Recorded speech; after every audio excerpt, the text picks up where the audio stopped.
Ora, bom dia a todos que estejam a ver e a ouvir este vídeo. Este vídeo, em certa maneira, podemos vê-lo como um cruzamento entre a disciplina de História e de História local, por assim se dizer, porque vai-nos falar aqui de História local, mas também de História nacional e um pouco também de História internacional. Ahm, mas antes, uma pequena introduçãozinha. Aqui há uns anos havia um programa que eu não sei se ainda está no ar ou não, que costumava dar na RTP, chamado Portugueses pelo Mundo, como se devem recordar. E era um programa muito interessante porque os jornalistas iam ter com as várias comunidades portuguesas que existiam pelo mundo e passavam um dia ou 2 dias com vários indivíduos dessas comunidades no seu dia a dia, o que é que eles faziam, onde é que eles trabalhavam, e também nos traziam um pouco a visão do outro e da realidade que esses imigrantes portugueses enfrentavam no seu dia a dia e na sua vida no estrangeiro. Foi com base nesta ideia que eu comecei a pensar: ok, os portugueses pelo mundo, vamos fazer então um portugueses pelo mundo medieval, ou portugueses pelo mundo na Idade Média. E escolhi 5 exemplos, de que já falaremos a seguir, de portugueses que de facto andaram pelo mundo medieval. Temos que ter presente, como é óbvio, que a realidade do mundo medieval era uma realidade completamente diferente da realidade que hoje em dia temos, em termos de conhecimento do espaço e do próprio planeta. E então, vou começar este vídeo. Vou fazer o vídeo, estas 5 personagens, eu vou falar delas em termos de ordem cronológica, pelo seu nascimento, como é óbvio, que é mais fácil assim. E o primeiro indivíduo de que eu quero falar é um indivíduo chamado Gualdin Pais, que terá nascido cerca de 1118 na região de Amares e morreu em 1195 em Tomar. Como sabem, e para quem já visitou Tomar, há uma grande estátua de homenagem a Gualdin Pais na praça do município, porque ele foi o fundador da cidade de Tomar. Mas antes de chegarmos à fundação de Tomar, vamos falar aqui um pouco da vida do Gualdin Pais, daquilo que nós sabemos acerca da sua vida. Ora, ele foi um cruzado português, obviamente, foi um cavaleiro templário português também, e foi um cavaleiro da casa de Afonso Henriques. Ou seja, consta que ele terá sido ordenado cavaleiro em 1139, depois da Batalha de Ourique. Entre 1140 a 1142, ele terá saído de Portugal e terá ido para a Terra Santa. Como sabem, a Terra Santa nesta altura vivia-se o chamado período das Cruzadas, em que havia campanhas militares por parte de cavaleiros da Europa para conquistar a Terra Santa, de forma a colocar esses territórios sob controlo do cristianismo. Gualdin Pais, na Terra Santa, acabou por entrar na Ordem do Templo. Ele terá sido da primeira geração de cavaleiros, depois dos fundadores, que foram 9, obviamente. Ele pertenceria à primeira geração pós-fundadores a tornar-se cavaleiro templário, e combateu em várias batalhas na Terra Santa e esteve envolvido como cavaleiro templário nas campanhas da chamada Segunda Cruzada, que foi uma campanha militar que ocorreu nos anos de 1140, conduzida pelo imperador da Alemanha, Conrado II, se não me engano, ou terceiro, e o rei de França, Luís VI, acho eu, ou sétimo. De todas as maneiras, O Baldin Pais acabou por ter algum tipo de notoriedade como Cavaleiro Templário e em 1157 ele regressou a Portugal e acabou por ser escolhido pelos Cavaleiros Templários portugueses como o seu terceiro mestre provincial no Castelo de Soura. O Castelo de Soura era um castelo da linha da defesa do Mondego que na altura de Dona Teresa, no fim de, a partir de 1122, 23, 24, por aí, o Castelo de Soura e outros castelos da linha do Mondego tinham sido entregues aos Cavaleiros Templários para defenderem o território das incursões muçulmanas. E Soura era a sede dos Cavaleiros Templários em Portugal. E então ele foi eleito mestre da Ordem Templária Portuguesa, mestre provincial em Soura. Na qualidade, depois de mestre provincial, ele vai fundar a cidade de Tomar em 1160 e o convento de Cristo de Tomar, que era a principal fortaleza dos Templários, e em 1162 ele deu foral à vila de Tomar. Obviamente que o Baldin Pais, como Cavaleiro Templário, esteve envolvido nas várias campanhas que depois Afonso Henriques faz. Ou seja, ele como Cavaleiro Templário participou na tomada de Santarém, participou na tomada de Lisboa, perdão, minto, nessa altura ele não estava em Portugal, mas participou em campanhas posteriores à tomada de Lisboa e à tomada de Santarém. Ou seja, as campanhas posteriores de Afonso Henriques após 1157, ele esteve envolvido nessas campanhas. Entretanto, o Baldin Pais também vai fundar vários castelos templários no território de fronteira entre o domínio cristão e o domínio muçulmano, na linha do Tejo, nomeadamente o castelo de Almorol, o castelo de Idanha, Idanha Nova, o castelo de Monsanto e o castelo de Pombal. Tanto que em 1174 ele também deu-se foral à vila de Pombal. Em 1190, quando houve uma grande contraofensiva muçulmana sobre o território português e sobre a linha do Mondego, visto que os territórios que Afonso Henriques tinha conquistado, Alentejo, tinham sido perdidos, entretanto, exceto Évora, que se manteve, e em 1190 as forças muçulmanas chegaram à cidade de Tomar e cercaram o castelo de Tomar para o tomar. Ele conseguiu defender com sucesso o castelo de Tomar e depois participou na expulsão das forças muçulmanas para Alentejo. Entretanto, ele morre, como disse, em Tomar em 1195, deixando uma grande obra de fortificação na linha do Mondego, mas principalmente na linha do Tejo, e foi de facto um indivíduo extremamente importante para Afonso Henriques. Aliás, os próprios Templários foram, provavelmente, juntamente com o Mosteiro de Santa Cruz de Coimbra e com o Mosteiro de Alcobaça, outra das instituições fundamentais para a afirmação e o reconhecimento da independência de Portugal pelo Papa, devido a uma ligação muito próxima que houve entre os Cavaleiros Templários no seu início e Portugal, seja com Dona Teresa, seja com o seu filho Afonso Henriques. Pronto, e este é o primeiro português que eu gostaria de falar pelo mundo na época medieval ou pelo mundo medieval.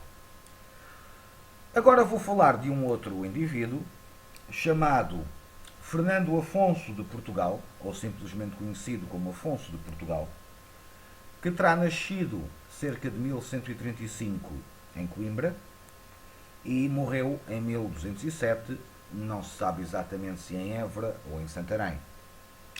De todas as maneiras, este Fernando Afonso era filho de Afonso Henriques e foi um dos seus primeiros filhos bastardos.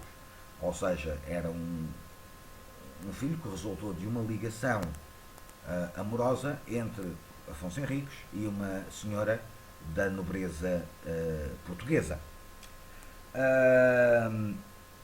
Ele serviu nos exércitos do pai e nas várias campanhas do pai, e em 1169 ele participou na campanha contra a cidade de Badajoz, onde, como sabem, Afonso Henriques ficou ferido e ficou parcialmente incapacitado de liderar as forças portuguesas. O seu filho e herdeiro, Dom Sancho I,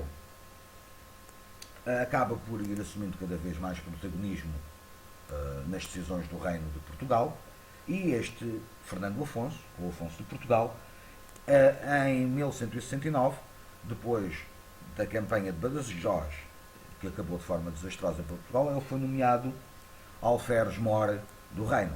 Alferes-mor era um dos títulos mais importantes que os monarcas medievais tinham, porque era basicamente a segunda pessoa ou a terceira pessoa do reino a seguir ao herdeiro, que neste caso era o irmão dele, o futuro rei Dom Sancho I. E o cargo de alferes-mor tinha o controlo dos exércitos reais. Ou seja, na ausência do rei ou do príncipe herdeiro, era o alferes-mor que assumia o controlo das forças medievais em batalha. Por isso era um dos cargos mais importantes na hierarquia medieval dentro dos vários reinos, nomeadamente no reino de Portugal, que era um cargo equivalente àquilo que será o cargo de marechal em França, ou de Inglaterra, ou mesmo nos vários reinos da Península Ibérica. Ele foi alferes-mor do reino entre 1169 a 1173.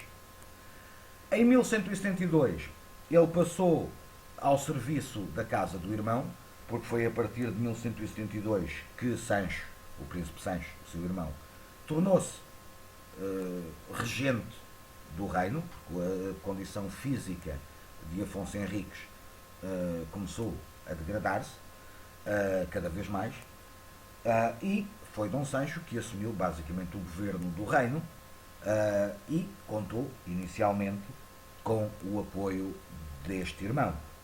Contudo, em 1173 ele foi forçado a abandonar o cargo de alferes-mor. Não se sabe exatamente qual a razão.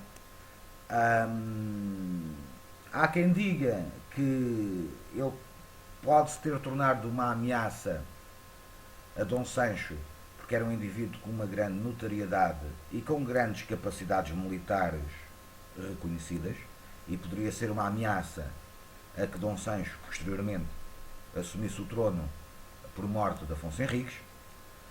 Outros dizem que ele simplesmente tinha um feitio terrível, extremamente autoritário, e que, apesar de ser bom, vamos dizer assim, no desempenho do cargo de alferes-mor, era um indivíduo cuja simpatia não era grande, e então tinha muitos anticorpos entre a aristocracia portuguesa. Talvez devido a isso, ou à questão da ameaça sobre a sucessão a Afonso Henriques, ele abandonou o cargo de alferes-mor e viajou para a Europa. Inicialmente ele ingressou na Ordem do Templo, mas pouco depois ele saiu da Ordem do Templo e acabou por se tornar membro da Ordem dos Hospitalários. Ou seja, tanto a Ordem do Templo como a Ordem dos Hospitalários eram as duas grandes ordens da cavalaria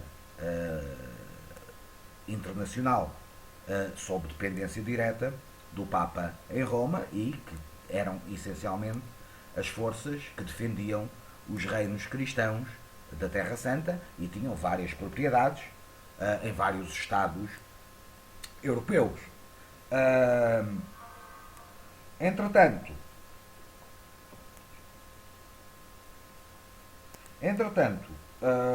ele, como membro da Ordem do Hospital, recebeu o nome de Dom Frei Fernando e, em 1198, ele tornou-se mestre provincial, também, da Ordem do Hospital na Península Ibérica, porque os hospitalários não tinham uma grande expressão em Portugal, mas tinham uma grande expressão nos reinos de Leão e de Castela, mas também no reino de Aragão, ou seja, ele tornou-se mestre dos hospitalários nestes reinos ibéricos, sem ser Portugal, embora também tivesse sob a sua tutela as poucas fortificações, que eram só duas ou três, que tinham sido concedidas à Ordem do Hospital em Portugal. Mas ele foi o mestre de todos os hospitalários e castelos e das suas propriedades na Península Ibérica. Em 1202, com o apoio da coroa portuguesa, neste caso já liderada pelo seu irmão Dom Sancho I, e de vários aliados que ele tinha na Europa, ele tornou-se grão-mestre da Ordem dos Hospitalários, ou seja, o grão-mestre da Ordem dos Hospitalários controlava efetivamente toda a ordem hospitalária a nível europeu e só respondia diretamente ao Papa. Por isso ele atingiu uma posição de poder absoluta dentro da ordem do hospital, mas também em paridade com os vários monarcas europeus, porque ele só respondia diretamente ao Papa pelas ações que ele fazia. Não é certo que ele tenha participado na Quarta Cruzada. Há alguns autores que dizem que ele se recusou a participar na Quarta Cruzada porque quando ele descobriu que a Quarta Cruzada não iria para a Terra Santa, mas iria atacar uma cidade cristã, que era a cidade de Constantinopla, ele recusou-se a participar na Cruzada, porque não era uma guerra contra o Islão, era uma guerra contra outros cristãos, mesmo que fossem cristãos orientais, ele recusava esse tipo de situação. Outros dizem que ele de facto terá participado na Quarta Cruzada e terá participado na tomada de Constantinopla. É um assunto que ainda hoje se debate se ele terá ou não participado diretamente na Quarta Cruzada. Sabe-se que houve cavaleiros hospitalários que de facto participaram na Quarta Cruzada, mas não é certo que ele, como grão-mestre da Ordem, tenha participado diretamente na Quarta Cruzada e depois na tomada e no saque da cidade de Constantinopla. O que sabemos acerca dele, como mestre da Ordem do Templo, é que ele fez do hospital, perdão.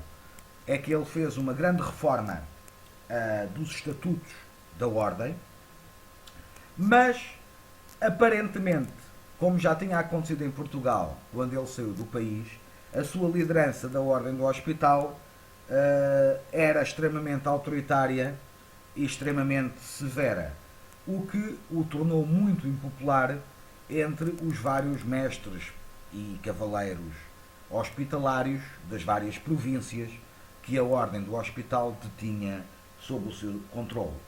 Assim, em 1206, ele foi um dos poucos indivíduos que resignou do cargo de grão-mestre da Ordem do Hospital e regressou a Portugal. O problema é que quando ele regressou a Portugal, o seu regresso não foi bem visto pela aristocracia portuguesa. O que pode confirmar de facto a tal hipótese de que quando ele saiu de Portugal saiu desentendido com grande parte da aristocracia por causa da sua personalidade mais autoritária que ele tinha. De todas as maneiras, ele acaba por morrer a 15 de março de 1207. Como disse, não se sabe exatamente se em Évora ou em Santarém. O que se suspeita é que ele provavelmente terá sido envenenado por um grupo da corte portuguesa que entendia que o regresso dele a Portugal era uma ameaça direta ao reinado do seu irmão, Sancho I, que só vai morrer em 1211. De todas as maneiras, este foi um príncipe da Casa Real Portuguesa que também se notabilizou e destacou na Europa medieval, sendo mais um dos portugueses pelo mundo medieval. Ora, agora vou falar de um outro indivíduo,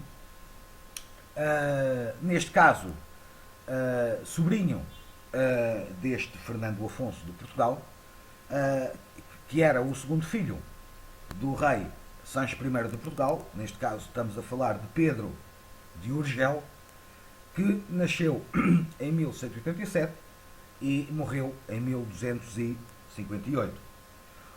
Ora bem, este Dom Pedro de Urgel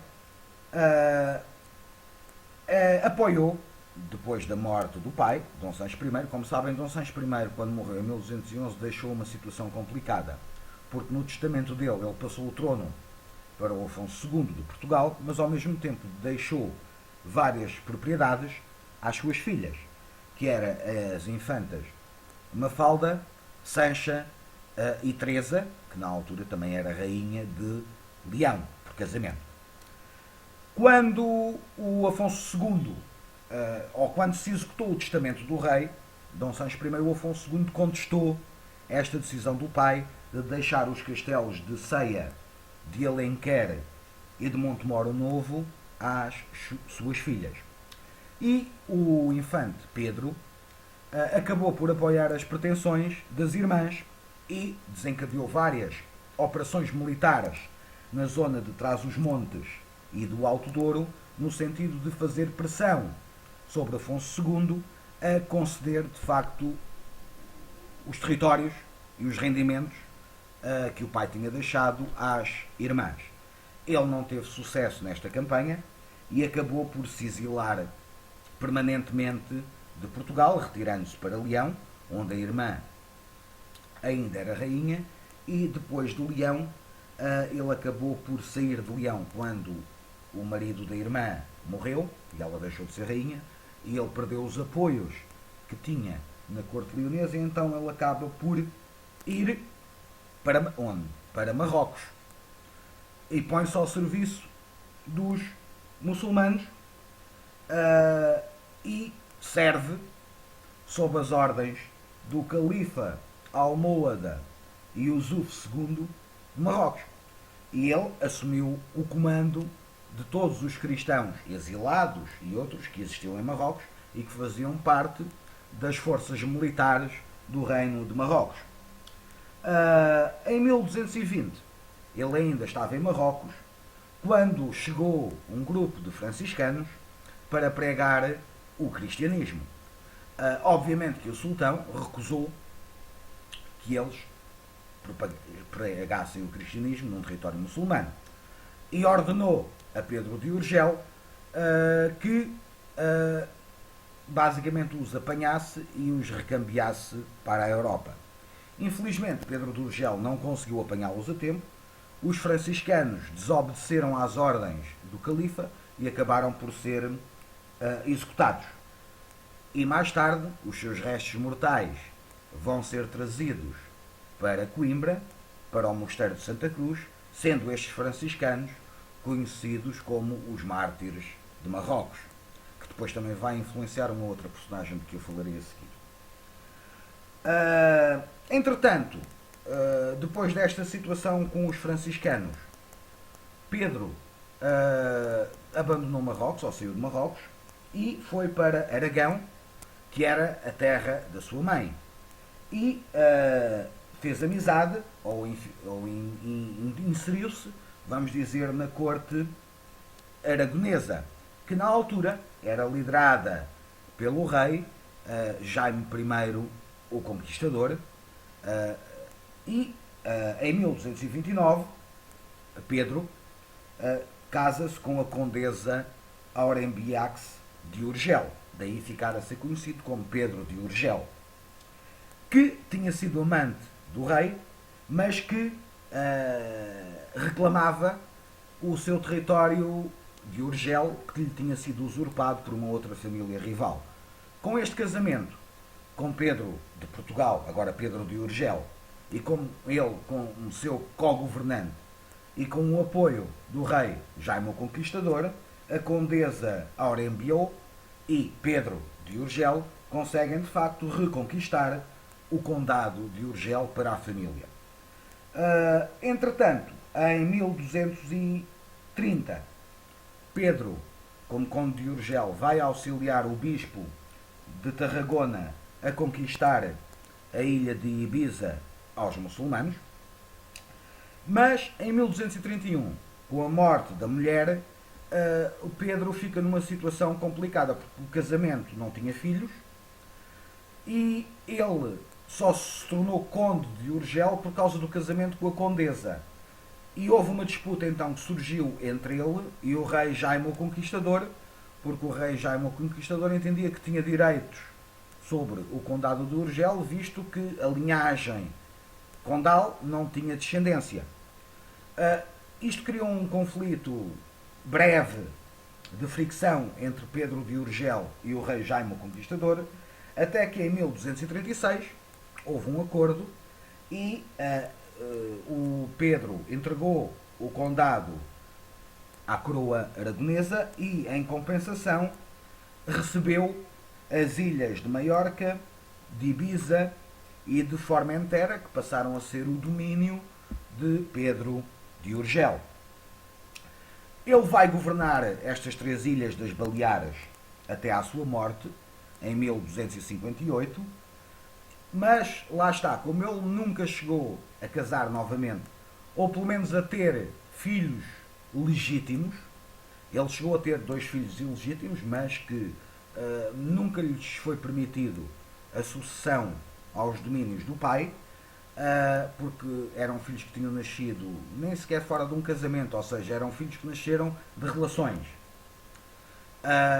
Como ele não tinha herdeiros, os territórios das Ilhas Baleares voltaram então novamente para a coroa aragonesa e mais tarde vão dar origem ao chamado Reino de Maiorca, que era um reino secundário ligado à casa de Aragão. E pronto, deixo aqui também uma nota acerca do Pedro de Portugal, ou Pedro de Urgel, como preferirem, que também foi mais um dos portugueses que se moveu pela Europa medieval do seu tempo. E então vamos agora falarmos de um outro indivíduo chamado Fernão de Bulhões, mais conhecido por Santo António de Lisboa ou de Pádua, que nasceu cerca de 1195 em Lisboa e morreu em 1231 na cidade italiana de Pádua. Ora, o Fernão de Bulhões era filho de um burguês, provavelmente nobilitado, importante em Lisboa, e ele aparentemente desde muito novo sempre teve uma certa vocação para a questão religiosa, o que não ia muito bem ao encontro daquilo que o pai pensava para ele, porque o pai pensava que ele iria suceder-lhe como líder, vamos dizer assim, dos negócios que a família tinha em Lisboa, porque eram grandes mercadores e também estavam ligados ao comércio marítimo com o norte da Europa. Mas, de facto, Fernão de Bulhões renunciou à herança paterna e juntou-se à Ordem dos Cônegos Regulares de Santa Cruz, que seguia a regra de Santo Agostinho e entrou na vida monástica no convento de São Vicente de Fora, em Lisboa, que era o principal convento em Lisboa desta ordem. Foi aí que ele fez a sua primeira preparação inicial e depois, posteriormente, estamos a falar de 1218, 19, ele terá vindo para Coimbra aprofundar os seus estudos no convento de Santa Cruz, que, como já falámos, era um dos conventos mais importantes de Portugal e que tinha uma grande escola eclesiástica de formação de monges, além de ter um scriptorium, uns arquivos, etc., como já falei aqui num outro vídeo.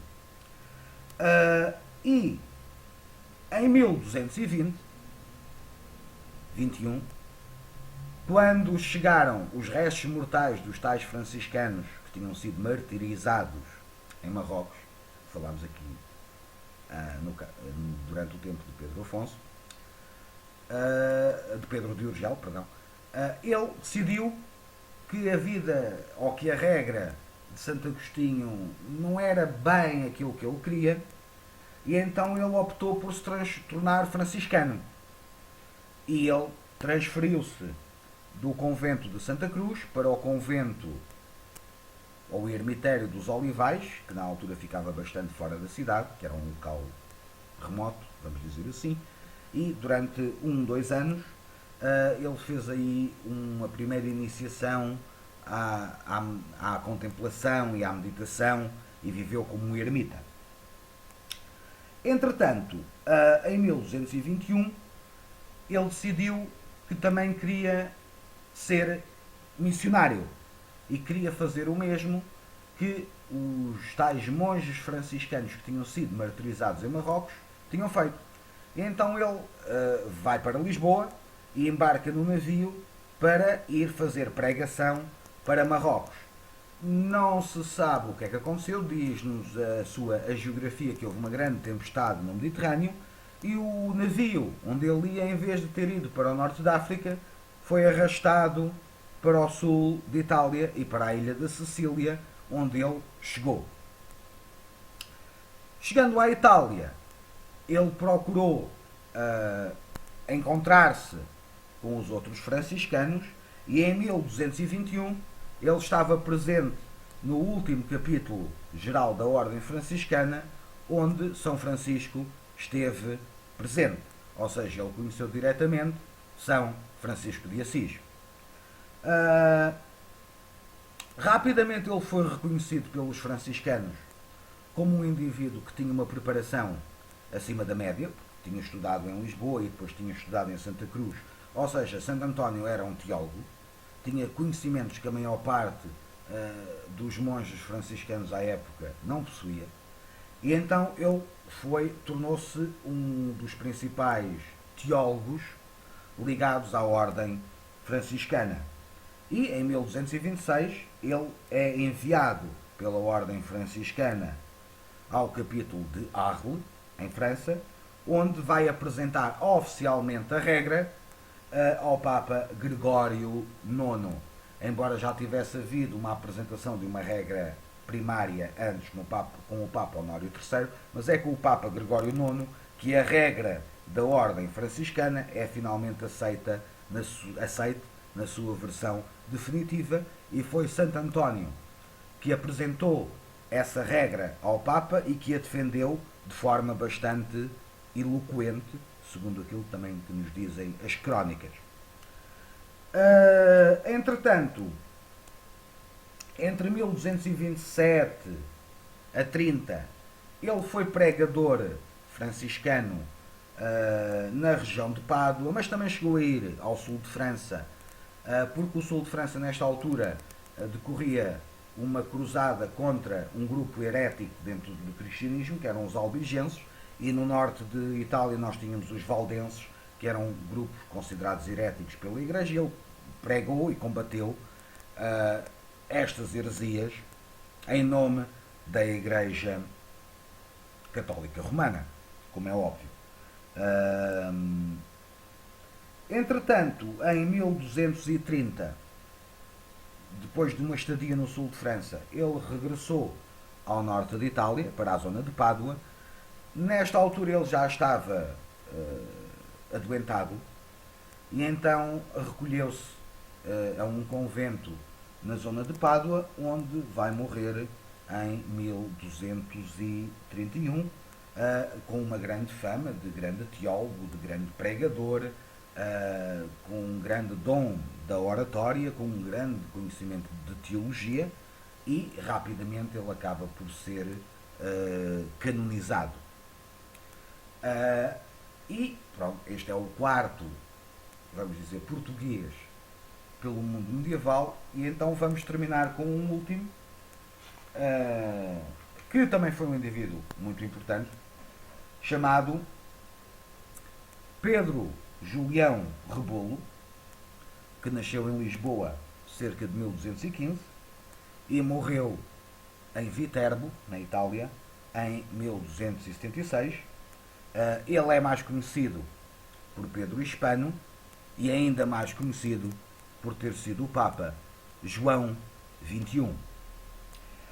Ora, ele foi Papa entre 20 de setembro de 1276 até à sua morte, a 20 de maio de 1277. Ou seja, ele foi Papa durante um curto período de tempo, mas interessa-nos muito mais a sua vida antes de chegar a Papa. Porquê? Porque Pedro Hispano iniciou os seus estudos religiosos na escola da Sé de Lisboa. Como sabem, estamos a falar de uma época em que não existiam seminários.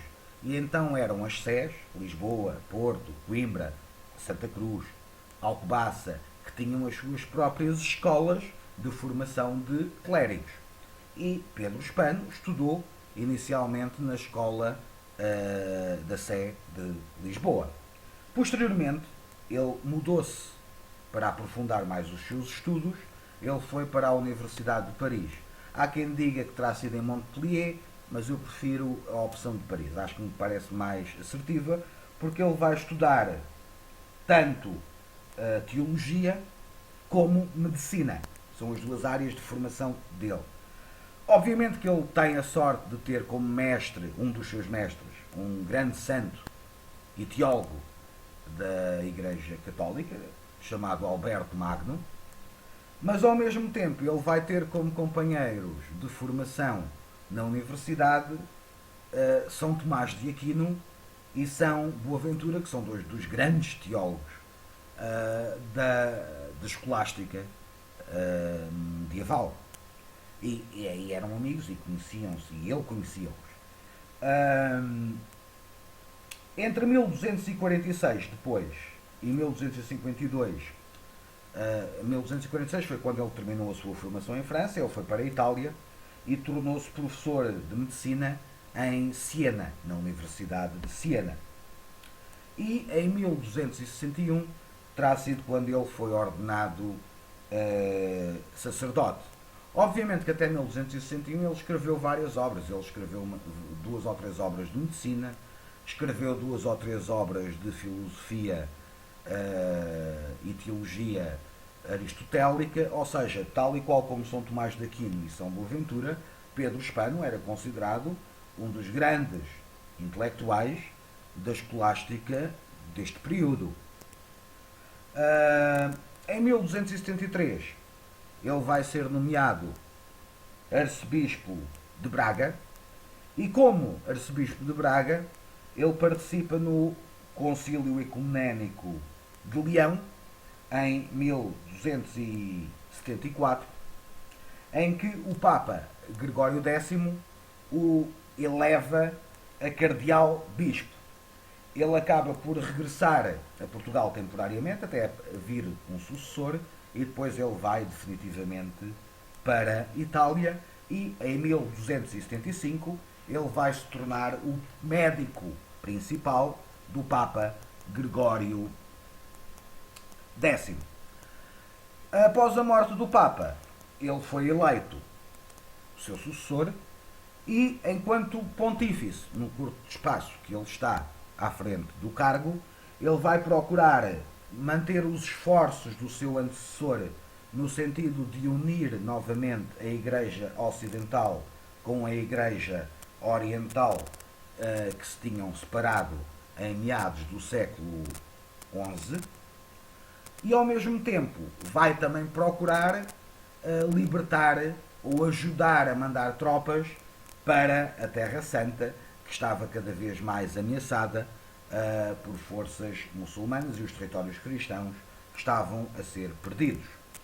Ao mesmo tempo, procurou também uma conciliação entre as grandes nações europeias, ou seja, ele chegou a escrever cartas ao Imperador da Alemanha, ao Rei de França, ao Rei de Castela, ao Rei de Inglaterra, no sentido de os tentar convencer a participar num novo esforço militar, no sentido de expulsar os muçulmanos que tinham tomado várias posições na Terra Santa, e para tentar manter o que restava dos chamados Estados Cruzados. Infelizmente ele não tem sucesso nessa iniciativa e em maio de 1277, altamente, segundo consta, cansado e desgastado de todas estas iniciativas que ele tinha tido, ele resolveu ir até Viterbo e descansar um pouco. O problema é que quando estava em Viterbo o palácio episcopal estava em obras e o quarto onde ele habitava, devido a essa questão das obras, desabou a parede e matou o Papa João XXI, que depois foi sepultado em Viterbo e é onde está atualmente a sua sepultura.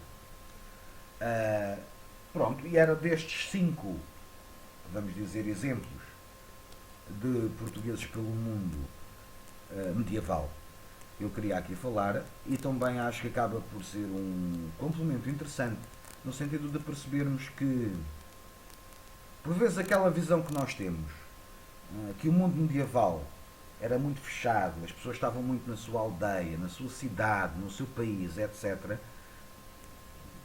Não é bem assim, ou seja, era possível circular, obviamente que não se tinha a facilidade que se tem hoje em dia, como é óbvio, mas havia de facto gente que circulava, e como vimos aqui vários exemplos, havia gente que conseguia ir até à Terra Santa, havia gente que conseguia ir até ao norte da África, havia gente que ia para os territórios dos reinos ibéricos, para a França, para a Itália, chegando até aos Balcãs, ou seja, havia de facto circulação de pessoas. Não se processava à mesma velocidade de hoje, mas havia essa circulação de pessoas, e quando há circulação de pessoas, obviamente que há o que também há circulação de ideias, há circulação de dinheiro, há circulação de bens. Obviamente que a maior parte das viagens deste período eram feitas por via fluvial ou marítima, porque era o caminho mais seguro, mas também não deixava de haver várias estradas e várias rotas de caminhos terrestres que eram frequentados também pelas pessoas. Mas pronto, eram estes 5 nomes de portugueses pelo mundo na Idade Média que eu queria aqui deixar.